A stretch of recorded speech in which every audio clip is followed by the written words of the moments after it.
Last year when I went to Thailand, I went with my brother, and so it was much different from this year when I went by myself. Even being in the airport, there's not someone to be checking up on you. I need to make sure I make my own flights. But when I taught Taekwondo, that was probably where I saw one of the biggest differences. My brother and I, we would take turns last year, so it was much easier. But this year when I taught, it was all by myself, every single lesson. It was very, very exhausting. While I was down there, I was able to teach Taekwondo to the kids. I was working with the youth group, so we did Bible lessons, and then we also had separate devotionals with the boys, so we also had Bible lessons with them as well. During the daytime while the kids were at school, I was working on different construction and agricultural projects. We were also able to take the boys to an arcade, and they had a lot of fun with that.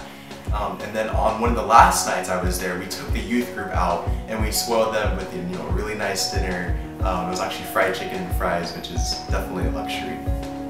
It was crazy while I was teaching Taekwondo and even just returning from last year's trip to see how much the kids have grown in every aspect. Physically, of course, a lot of them have gotten taller, they look older, but even mentally, they're just so much more mature.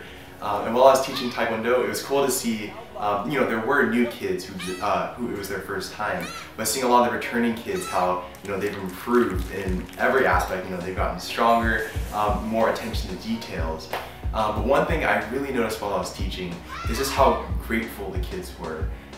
Just to have the opportunity to do Taekwondo, which none of their friends, even at school, had the opportunity. They were just having a blast while doing it, and they were working so hard at the same time.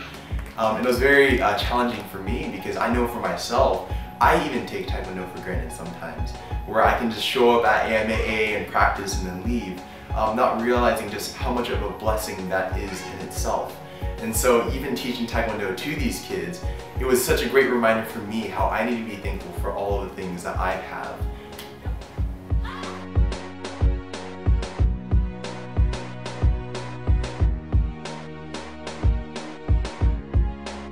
So this house, my brother and I actually worked on it last year. We were doing the finishing touches. So during this trip, I was actually sleeping at this house the whole time. But because of everyone's amazing contributions, they actually have enough money to build 3 new houses on the land. I just want to thank everyone at AMAA. Thank you for supporting the organization financially, but I really want to thank you for even just being global citizens and not for caring about the person who's all the way across the world, who you might not even see in person. Your contributions have really, really changed these kids' lives, and I know it's a huge blessing to them.